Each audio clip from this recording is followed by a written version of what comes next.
On stage, Debbie continued to sing as well as she could, but she was struggling because of the severe pain in her stomach.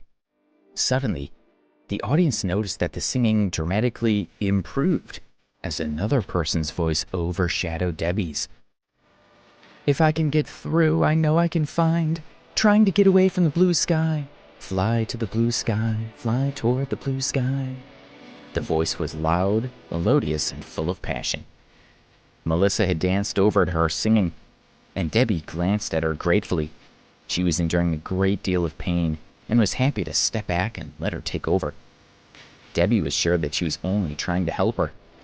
Melissa had a good singing voice, but it sounded even better in contrast to Debbie's, which had become so weak. The audience and the judge's eyes lit up with relief, while Lee softly said, "Ah," with a trace of admiration in his eyes. When they had finished the song, the 5 girls gave a bow on stage. Finally, the 5 long minutes were over. The moment the music stopped, Debbie's legs gave way and she fell onto the ground. This caused another commotion in the audience. Rita quickly helped her up, but Melissa, who was standing beside her, only smiled coldly. Watching Debbie's weak appearance from backstage, Janice covered her mouth and started crying. If she had known earlier how sick she was, she would never have let her perform, even if that meant forfeiting the competition. She could only hope that she would be okay. The judges were very concerned about Debbie and told her to go backstage and rest. One of them said to Janice, "Is your singer ill?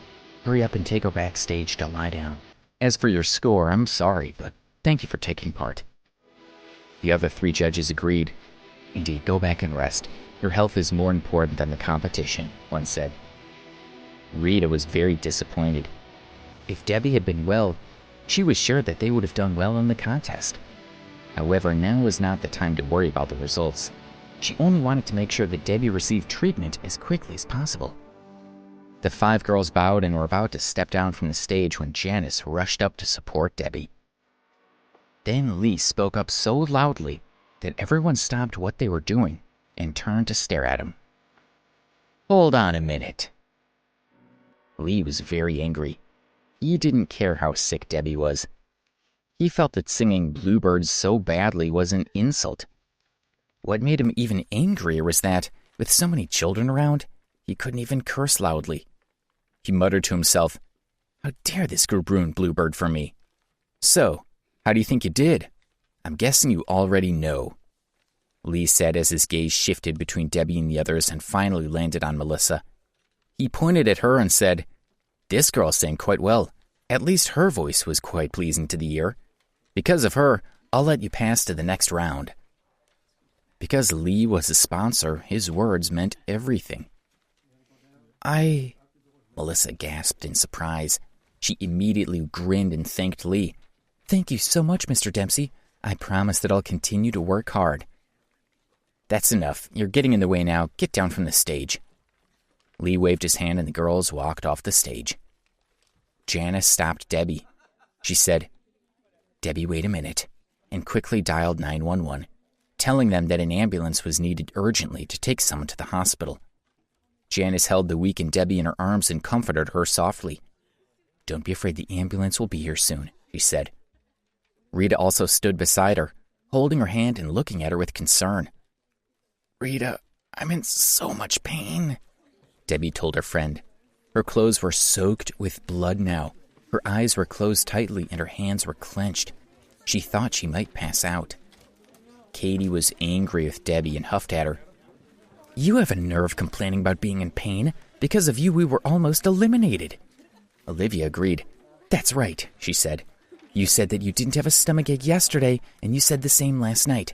Then at such a crucial moment, you decide that you do have a stomachache after all. I think you did it on purpose." She crossed her arms and looked at Debbie coldly. Hearing her friends criticizing Debbie, Melissa giggled to herself. At that moment, Rita, who usually managed to stay calm, felt that she had to stick up for Debbie. She asked Katie, "You think she wanted this to happen?" Katie replied, "Did we say something wrong? If it wasn't for Melissa saving us in the end, we would have been eliminated. She almost ruined it for all of us. Can you blame us for being mad with her?" Janice interrupted the argument with a frown. She said, "All right, Katie, Melissa, like I said before, you all have to stick together and look after each other. If one of you succeeds, you all do. Have you forgotten what I said? Miss Campbell, please don't be angry. We're just a bit upset. It's not surprising, but I promise we'll all calm down now," Melissa said as she walked over and persuaded Katie and Olivia to sit down. She wanted Janice to see her smoothing things out so that she would have a good impression of her. Debbie spoke up with great difficulty. "Miss Campbell, it's my fault. I'm the one who did wrong. Don't blame them. It's me. I was wrong." Hot tears once again flowed down her cheeks. She looked pitiful. Janice hugged Debbie and tried to comfort her. She said, "No, it's not your fault. Don't say that, and don't worry about anything." The talent show was still going on. Duke, who was lying beside Angelina, stuck out his tongue and started panting. Angelina knew that this meant he was thirsty. "Dukey, are you thirsty?" she said as she touched the dog's big head. Since she didn't want to miss the show, she needed to find someone else to take her dog out to get a drink. Because of Duke's earlier growling, the rest of the audience was keeping their distance. They believed that the dog was aggressive and wasn't going to get anywhere near it. Angelina pointed at a young man and instructed, "You, come here." "Me?" The man that Angelina was pointing to was Charlie Mason. He looked at his friends, but everyone else pretended to be watching the show. He secretly cursed his bad luck and walked toward Angelina with a frown. "Duke, you're not allowed to bark," said Angelina to the dog. When Charlie walked over to them, she pointed at him while looking at the dog and said, "Duke, this young man is going to take you for a drink. Be good and don't bite him." Charlie was scared and embarrassed. He had become a dog babysitter. He didn't dare to take hold of Duke's leash, but he also didn't dare not to. Angelina was Lee Dempsey's girlfriend and was not someone he could afford to offend. In the end, he decided to lead Duke out of the auditorium and to the artificial lake to let him drink water. Thankfully, after listening to Angelina's words, Duke didn't bite him. "Perhaps he likes me?" Charlie wondered. Melissa, who was at the back of the auditorium with Katie, saw Charlie holding Duke and shouted at him, "Darling, why are you holding the dog?" As Charlie led Duke over to Melissa, other spectators screamed when they saw the huge animal approach. In the end, he persuaded Melissa to walk over to him instead. When he saw her frightened expression, he scratched Duke's head with his hand and said, "This is Auntie Melissa. You're not allowed to bite her." Charlie was enjoying looking after Duke, but Melissa was still too scared to get close. She looked warily at the dog and asked Charlie again what he was doing with it. He told her about Angelina telling him to take the dog for a drink. "He wants water?" Hearing this, Melissa raised her eyebrows and looked at Charlie with a sinister smile. "You wait here." She walked to Debbie's side and picked up the bottle of water that was beside her. "Debbie, I need water for the dog. Can I use your bottle?" Debbie glanced at Melissa weakly and nodded. The corner of Melissa's mouth raised into a smile. With the water bottle in her hand, she walked back to Charlie. "Give him this." Melissa threw the water to Charlie. "This was given to Debbie to drink just now." "Darling, this dog is Angelina's. Aren't you playing with fire?" Charlie had just seen how much pain Debbie was in and was suspicious. Melissa wanted Duke to feel the same pain.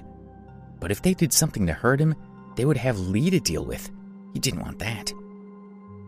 It is indeed playing with fire, but it's not us who'll get the blame because it isn't our bottle of water. Melissa's eyes looked sly. "Quick, give it the water."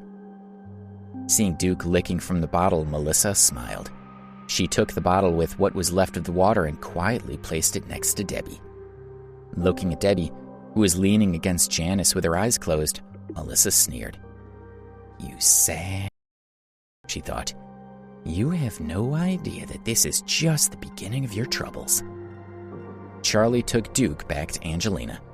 20 minutes later, while Angelina was whispering with Lee, Duke began to whimper. After another 5 minutes, Duke was lying on the ground, moaning and sticking out his tongue. No matter how much Angelina tried to comfort her, he didn't recover. Duke, what's wrong with you? Angelina touched the dog's head with a pained expression and looked at Charlie angrily. You, come over here. What did you give him to drink? Nothing, just water. Charlie looked very scared. Rubbish. He was fine before. Then you took him for a drink and he came back like this. Tell me what happened, Angelina said aggressively. Lee was also glaring at Charlie. Everyone around them was staring. There was so much noise coming from the small group that the director stopped the performance on stage and everyone looked over. I just gave him a drink of water from a bottle. The bottle belonged to one of the singers backstage. Honestly, that's all I gave him, Charlie said, trembling. You say you only gave him water from a bottle belonging to someone backstage? Lee stood up and pushed Charlie back a few steps. Take me to get that bottle of water right now. If anything happens to my dog, I'll never forgive you. Of course, Charlie said with a frightened smile. Then he walked in front of Lee with his head lowered. Lee and Angelina walked after him, followed by other members of the audience. A small cart was used to push Duke behind them.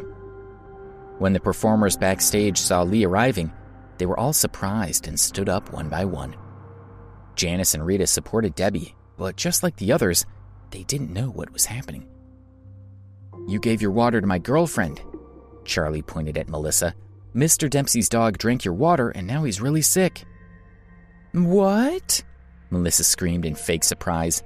She quickly said to Lee, Mr. Dempsey, someone else gave me that bottle of water. It's not my fault. Really? Lee's gaze turned colder. Did you tell that person you were going to give the water to my dog? Yes, I said that the water was for a dog, and you're the only person here with a dog, so she must have known that I meant Duke, Melissa said. Who is this person? Lee asked. Melissa's gaze shifted to Debbie, and she pointed at her. It's her fault. She gave me the water. Please subscribe to the Pocket FM YouTube channel and press the bell icon for instant notification. Check out our channel for more such exciting shows.